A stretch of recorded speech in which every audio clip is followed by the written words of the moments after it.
It's that time again, boys and girls. PGA Championship Rewind live on Twitter and on the ESPN app. I'm America's Caddy, Michael Collins. I am going to take you up to when the preview of the final round 1999 PGA Championship. This is going to happen on ESPN2 at 7 p.m. Eastern. So this show leads you up to that. We are going to have a really good time. And when I say we, I mean we, because I'm not by myself.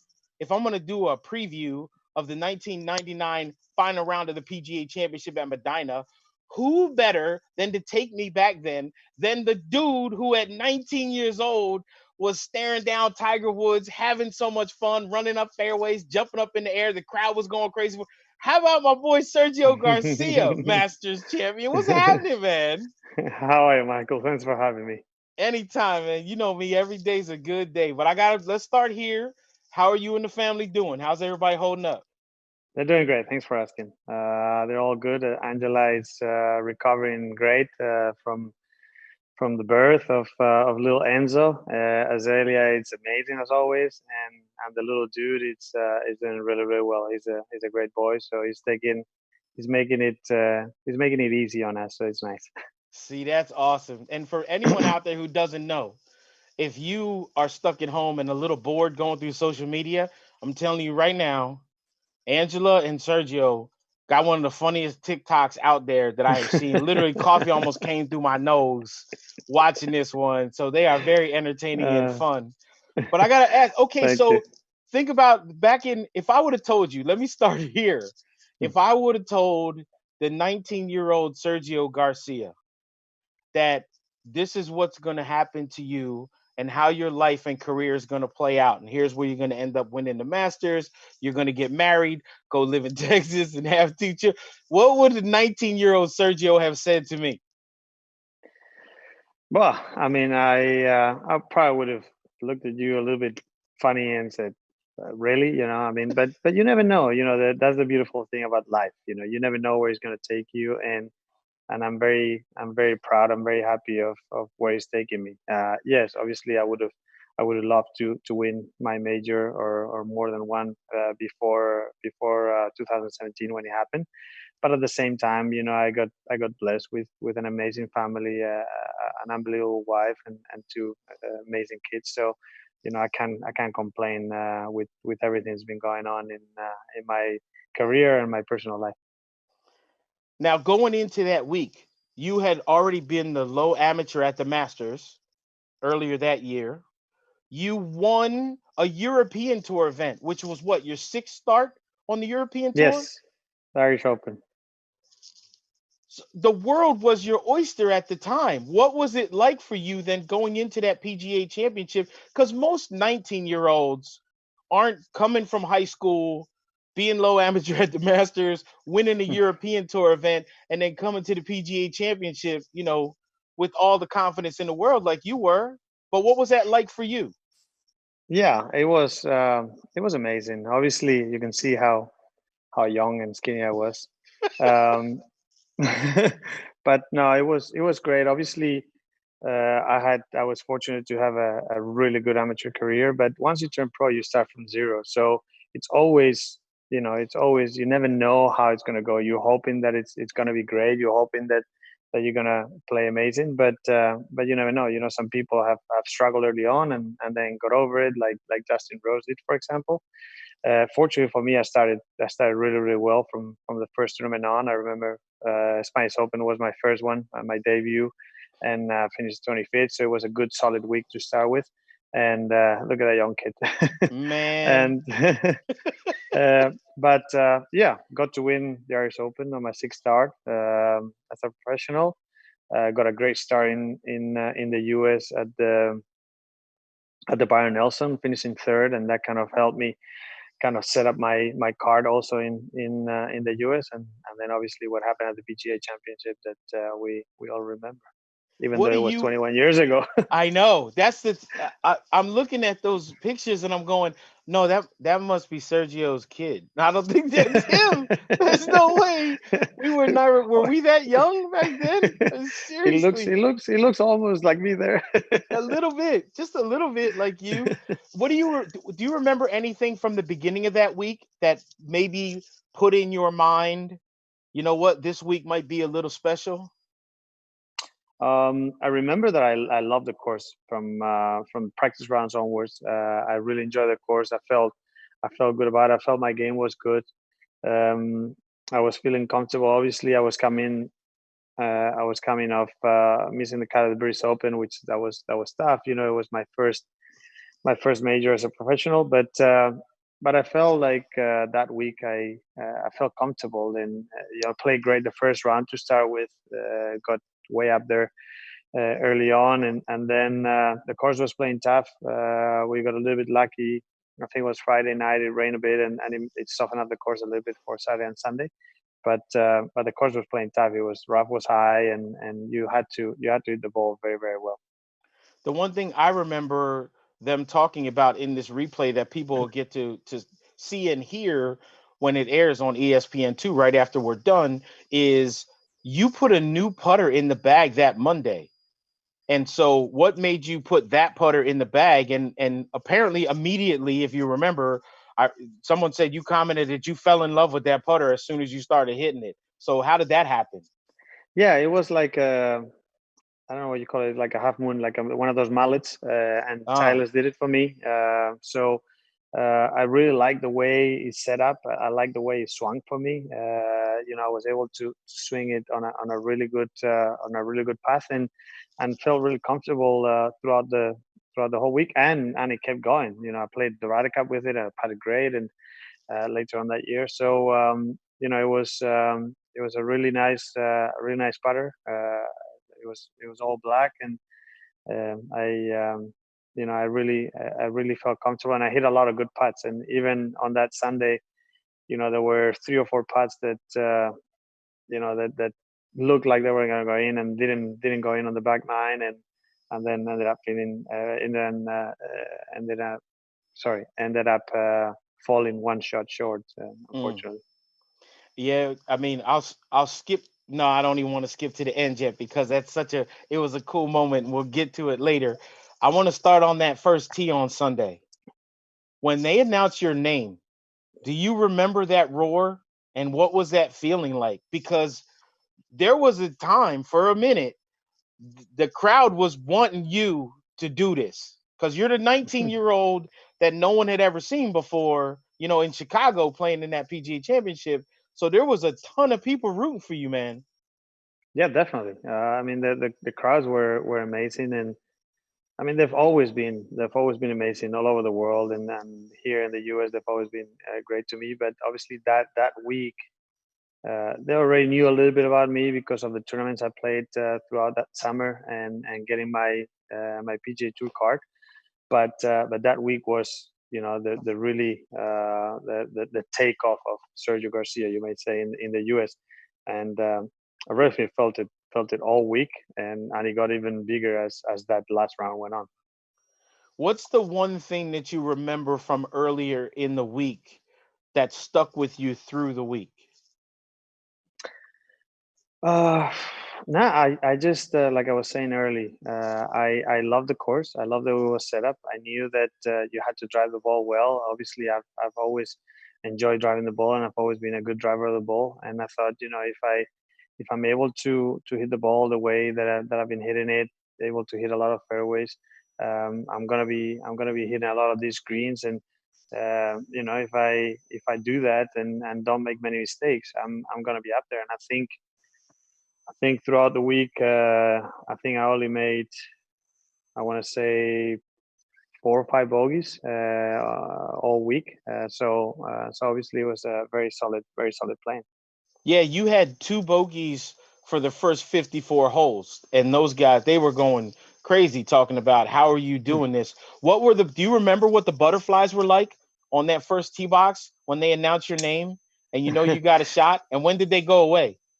Yeah, I mean, there were definitely butterflies, but they were good butterflies. Because the problem is if you feel like you're not playing great, but you're kind of getting away with it, I guess the butterflies are a little bit harder and a little bit bigger, and because you're like, oh, but if you're playing well, the butterflies are good because they get you going. They show you that you care. They show you that you're there, competing and doing what you love. So it was good, and I actually hit a great iron shot to start the day, and a good second shot, and almost made a good birdie to start. Yeah, I mean I always tell people when they say do golfers and athletes at the highest level get nervous. I said nervous isn't it. It's anxious. But what that means when you feel those butterflies normally is that you're on edge and that's where you want to be. Cuz that's a Hmm. lot of times when you're playing your best, you're right on that edge and you want to feel where the hair is standing up and everything is on point, especially when you're Cor- playing really really well. Correct. And unfortunately, when you're finishing 50th or 55th, there's not many butterflies. So you want to have those butterflies. Yeah, that's the worst thing when you're teeing off at 8:30 in the morning on Sunday, knowing you're like, I'm not nervous at all, I'm more mad than anything else. Was there any hole on the front nine where you thought or was there a stretch of holes on the front nine where you thought to yourself, okay, I'm just kind of staying in position or things could have gone bad, but they didn't? Was there one spot there or two holes on that first nine Yeah. that stick out to you? Well, I obviously didn't hit a good shot on two. Made a great bogey. So that was even though that was a bogey, it was an important bogey because if you make double, you kind of feel bad. You're like, oh, why? I mean, why do you pull it? And but if you make bogey after hitting the water, it's kind of like like a good bogey. Yeah, so Hmm. it makes you feel good, even though it wasn't. You're not trying to make a bogey. But I think after that I recovered quite well, and I made a nice birdie on five.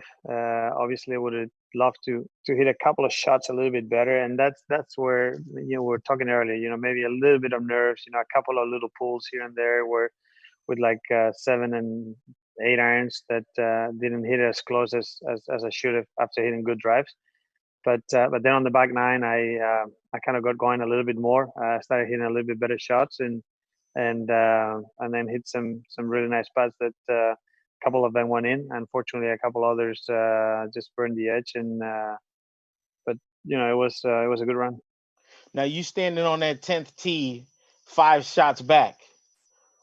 Are you still thinking to yourself, you know what, with a good back nine, who knows what could happen? Or were even you standing on that 10th tee thinking, "Yeah, how much is second? Hey, anybody know how much is second place pays?"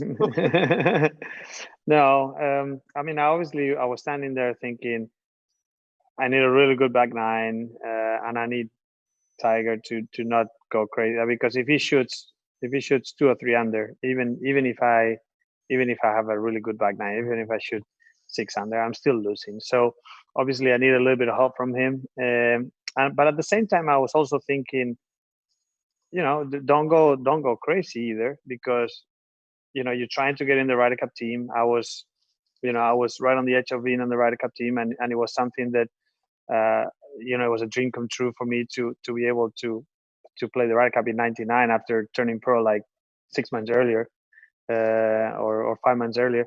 So I also wanted to make sure that I finished high up there and didn't kind of shoot myself out of the tournament. So there were a couple things for me to play for there, all other than just trying to win the tournament. Now you make birdie on the 10th hole and you're going to 11 and you got to be thinking to yourself, okay, this isn't bad right here. And it's funny Yeah. as we bring this up, you knew when you saw your feet this was a birdie on 10. Yeah, yeah. I watched the highlights a couple of days ago, but yeah, that was I hit a good second shot with the three wood. Unfortunately, didn't carry the bunker, but made a great up and down to a tough back pin. And obviously, yeah, as you can see, I'm getting excited. Kind of fist pumping, even though I'm 4 shots back or something like that. So I know it's not easy to get all the way to Tiger spot. but but I'm still fighting, and I know that there's some chances on the back nine where you could make some birdies, and maybe he could make a couple mistakes, and just kind of trying to stay in the moment and hoping for my moment to come around. All they kept talking about was how much they loved the emotion that you were showing on that golf course, and the fans were going ballistic every time. Like they're on 10, you make that birdie and you fist pump and you're talking to yourself, but were you feeding off the energy from the fans as well? Oh, without a doubt, always. But I still do. I mean, I might be 21 years older, but I love I love what I do, and I get excited about it, and when I'm in the hunt, and you saw it at Augusta, how how excited I got, and every time I'm up there with a chance of winning, I get excited because it's what we practice for, and you have to, if you're not excited for that, then you should be doing something else. So, um, yeah, so that was good fun. And now you were playing with Stewart Cink was in your group, and he did not get off to a good start at all. He seemed to like the nerves were even worse for him. It took him a lot longer to kind of settle in.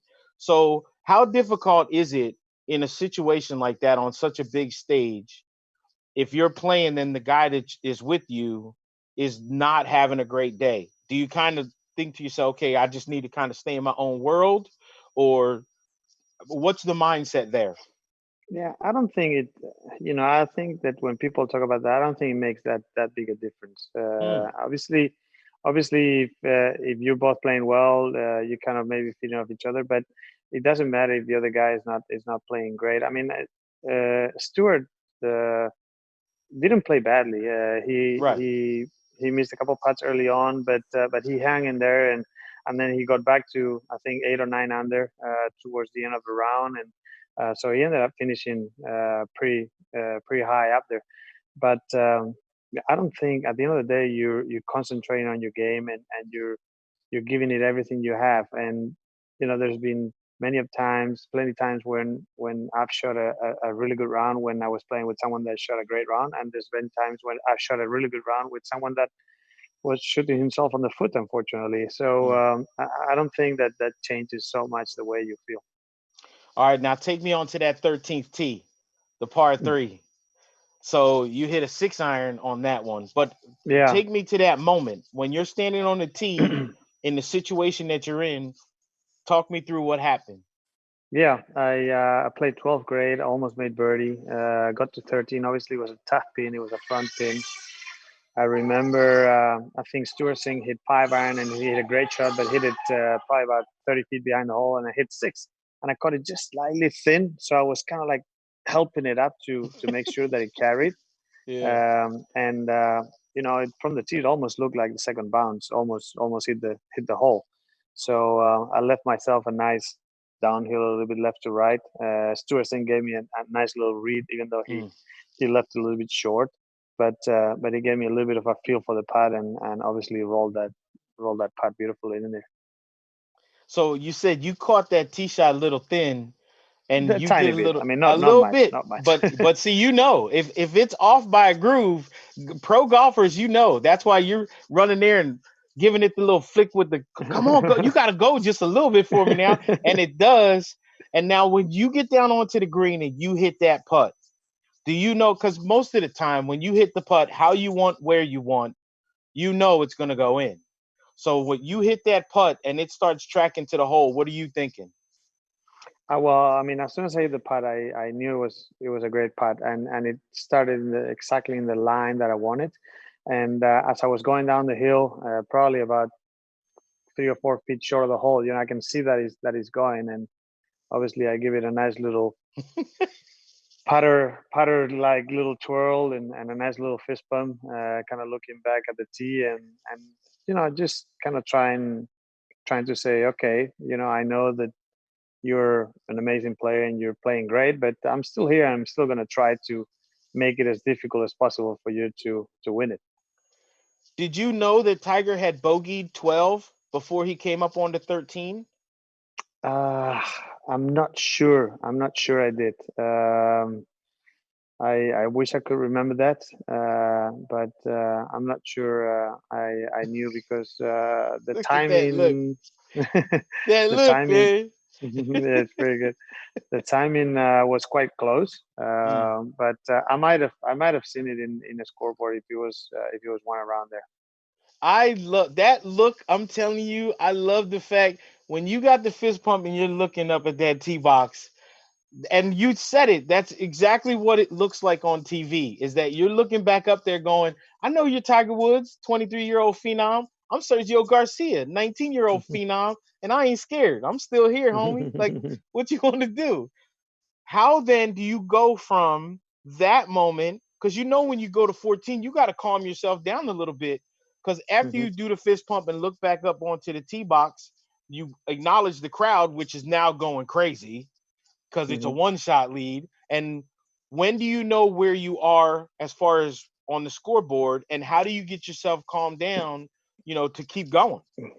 Yeah, well, he gets to one shot lead after he actually doubles bogeys 13. That one, you're correct. So yeah, so at that time, he was three shots in front. So then I hit a great drive on 14 as he's playing 13, and and then I have a chance to actually tie for the lead on 14. I hit a good second shot just short of the green, hit a decent chip, a little bit right, and hit a really really good putt that I thought it was going to go in. It just kind of goes around the hole.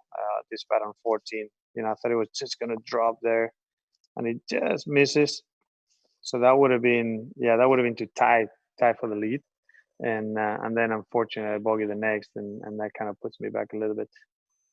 Now, as that ball is going towards the hole, you had a very similar look on I thought 14 it green was. yeah, you thought that was in, didn't you? I thought it was just gonna. I thought it was just gonna catch the right edge and trickle in, but unfortunately, just missed. Now, you said you make bogey on 14, but now Around 15.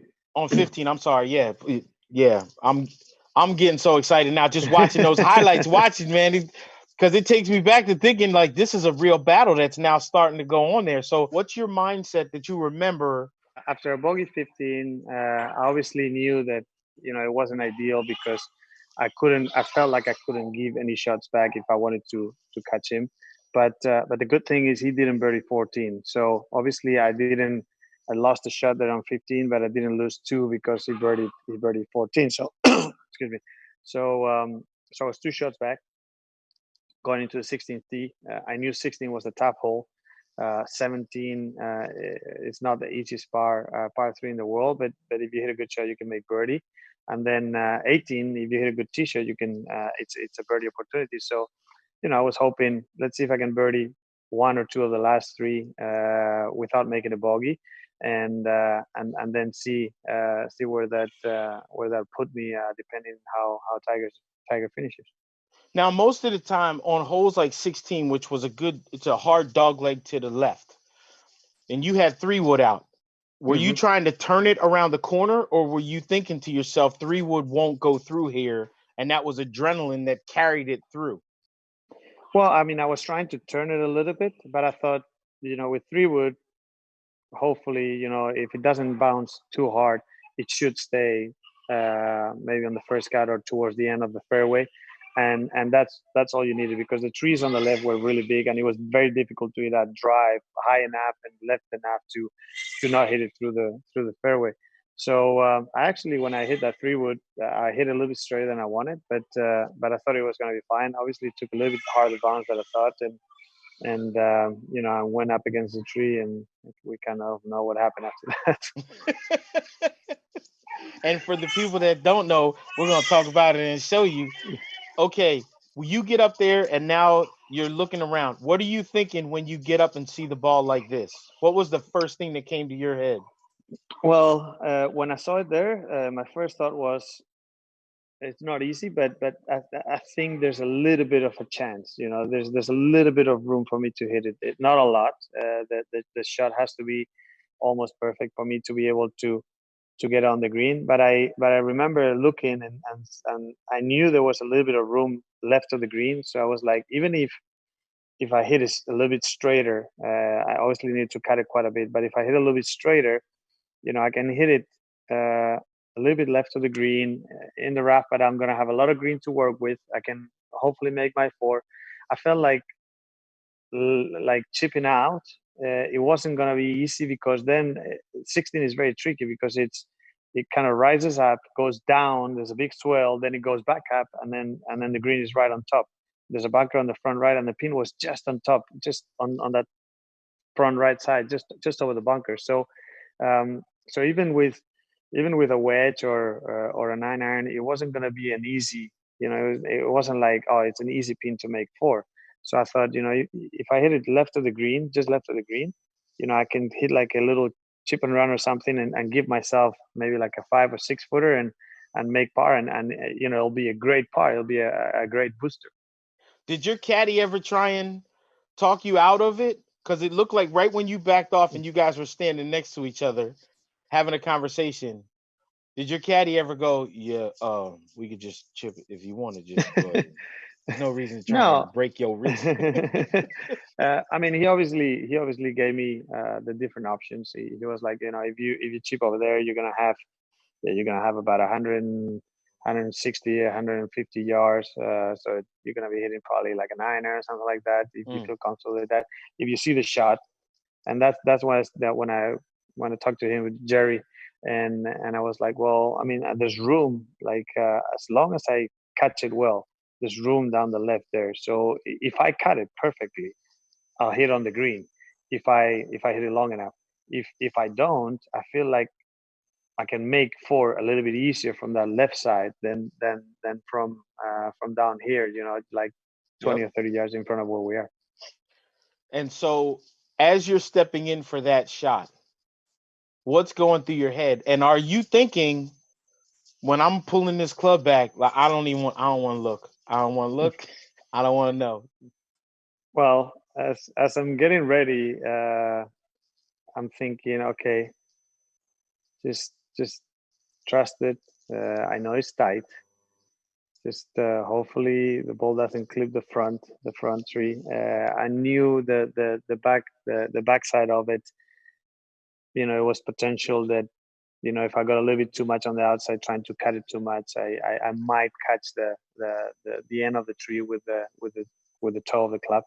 So, but I thought I felt quite comfortable with that. What I didn't want to do was try to do too much and start a little right and then clip the tree, and then it can come back and hit me or hit the tree and go way left or anything like that. So because of that possibility, is why I just kind of gave one of those thinking, please don't hit the tree. All right, look, here you are setting over. There you go. And as soon as you make contact, what were you thinking? Because you can feel whether you hit it the way you wanted to. Yeah, no, I hit it great. So there were two things. Obviously, like I was saying earlier, the whole one goes up and then it goes down and then it goes back up. Yep. So you can't really see the surface of the green.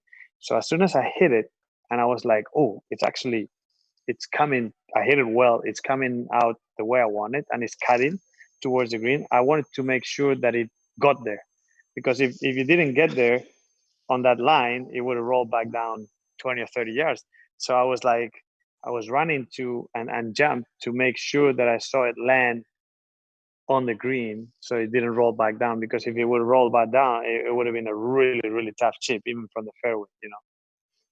There's the run and there's the Yeah, gazelle right there. and there's the jump.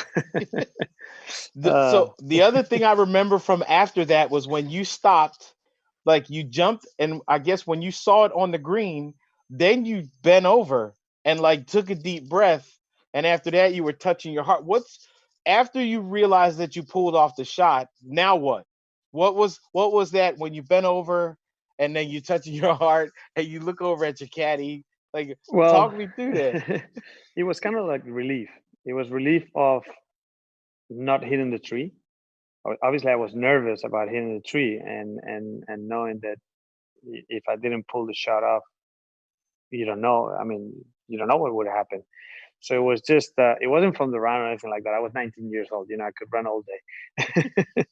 But it was more than anything. It was like a little bit of that what we're talking about, those butterflies, those nerves of the shot and the moment, and kind of seeing the ball get to the green. And you know, it was just kind of like a combination of relief and nerves at the same time.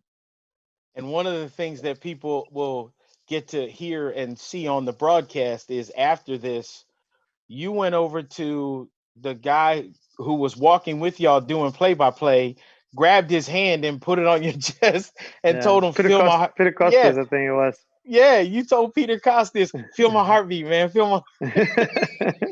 Yeah, it was going. It So was definitely going. how were you able then to calm yourself? Because now you got to putt for birdie still.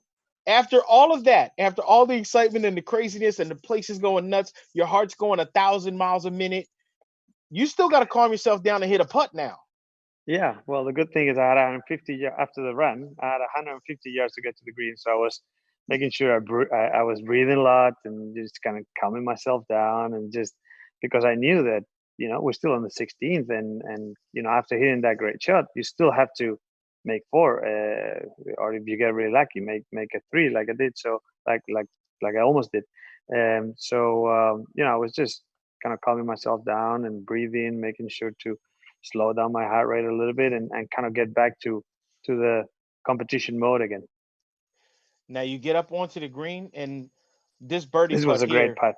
Did you ever think it had a chance there for a minute? Your caddy's even egging It it on. was, yeah, it was striking. If I hit it, this thing had a great chance of going in, and I saw it probably about 3 yards short of the hole, and I was like, oh, if this thing gets there, I mean, this could be a career three for me.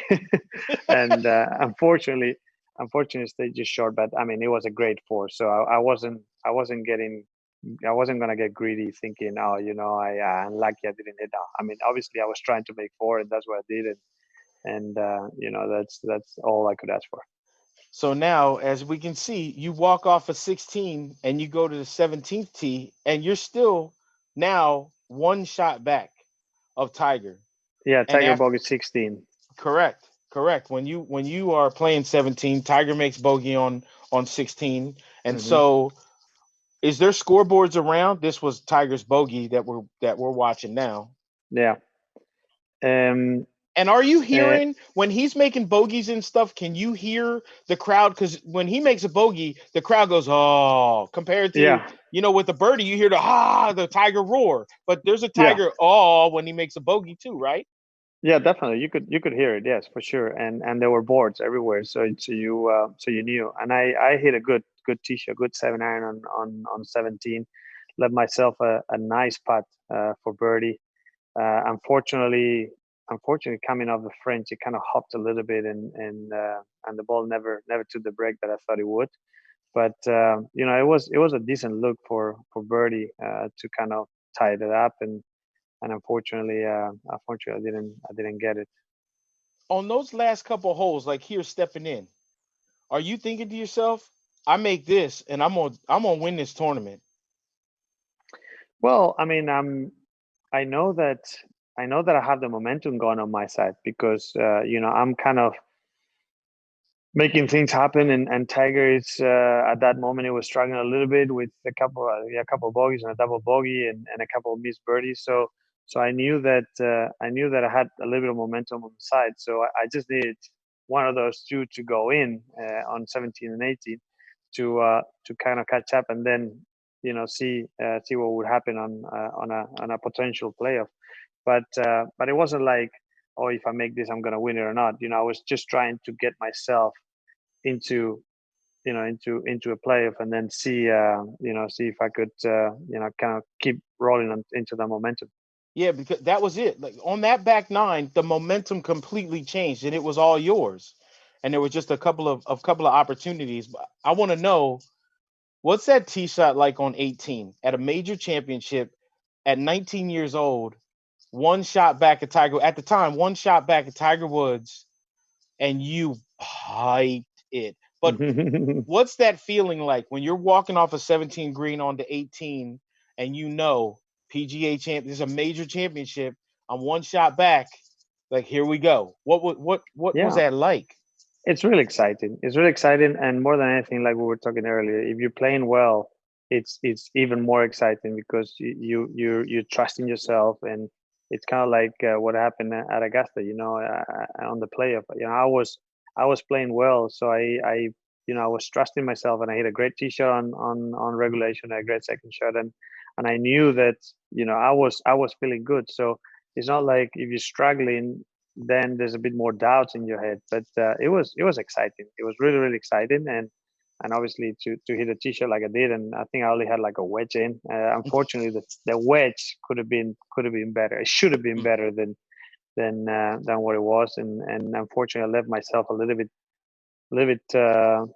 too much. Too much room there to make up with the putter. I should have probably hit that wedge maybe to like 8 or 10 feet, and not Mm. not maybe like 16 or 18 feet that I did, and then it becomes a little bit tougher to obviously the percentages go down on those kind of putts. I still love the fact that people will get to hear this during the broadcast too. Peter Costa said you came up to him at some point between those last two holes and said, "This is the most fun you think you've ever had on a golf course." And you go, "I don't even care if I win. I'm having so much fun." Yeah, That's yeah, it's 19, right? That's 19. correct. Correct. And you gotta realize that, yeah, I was 19. It was my second my second major as a professional, with a chance of winning against the, what what was looking like to be the best player ever to play our game, or one of the best. And it was great to be a part of it, to be there and in contention, and kind of pushing him on a little bit. When you hit that putt on 18, did you know right away that it was low? Yeah, I pushed that a little bit, unfortunately, but that's what we were saying about earlier. It's under those conditions, with all that much pressure. If you leave yourself an 8 footer or something like that with a wedge, obviously if you're hitting a 6 iron or a 5 iron, it's tougher. Yeah. But with a wedge, if you leave yourself an 8 footer or 6 footer, something like that, then it's a little bit easier to you don't know that you don't have to be as perfect as if you're like whatever 16 or 18 feet that was. You have to hit a perfect putt to make it. Yeah. I love the fact too that after you finished out, you turned to the crowd almost like you thanked them Oh, for for sure. For sure, yeah, that's what I did. I was very thankful for the way they treated me all week, not only on Sunday. I mean, from the first day onwards, from the first day onward, they were unbelievable, and it was so much joy for me to be there, and playing hard, not only for myself but for them, and making sure that they enjoy it as they enjoy my game as much as I did. I'm gonna give you one mulligan for the week. Where are you taking it? You get one mulligan. Where would you take it? It's hard to say.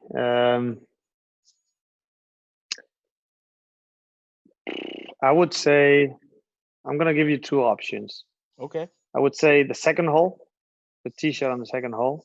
I would love to reheat that shot, but it was early on the round, and like I said, I made a good bogey, so I'm not that worried about it. But probably if not, I would take it on the tee shot on 15.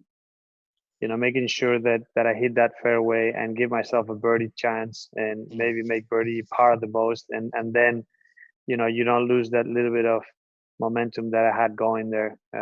So probably if I had to choose only one of them, I would say 15, because the bogey on 15 hurt more than the bogey on 2. Mm. That's awesome. And give me one other than 16, because that stands alone all by itself. Everything that happened there. But other than that moment Sunday on 16, what's the one moment that you're gonna take away from that week as a 19-year-old Sergio Garcia battling Tiger Woods, even if it's not from that Sunday round? What do you remember the most? Like I said, um, the way the people treated me was amazing. And even though I was fortunate to hit a lot of great shots, and for example, the putt on 13 comes to mind. Obviously, the shot on 16, but I think the connection that I felt with the crowd. Obviously, I know that not being an American, it's for an American crowd to pull for you. It's not as easy. So to feel the love that I felt and the excitement that I felt from them, it was something that I could never repay. And then you become the youngest member of the Ryder Cup after that, which you know what I mean. Like, yeah, you didn't win that week, but the Ryder Cup experience has been alright. Yeah, it's been okay. You can't complain, I guess. Yeah, I'm sorry. I'm sorry, yeah. American No, you're people. I'm not. No, sorry. you're not. But that's why we're friends. That's why I I love got you, man. I gotta defend my colors. Oh, hey, this has been a blast, dude. I Thank cannot you. thank you enough for taking me and everybody else kind of down My memory pleasure. lane to go back and relive this, brother. This has been a lot of fun, man. Thank you, Mike. Thank you. Anytime, man. Thank you. Thank you to Uh, Sergio Garcia. And coming up, the 1999 PGA Championship final round on ESPN2. I sure hope you guys have enjoyed this PGA Championship rewind as much as me and Sergio, I know, have. Thanks for watching, everybody.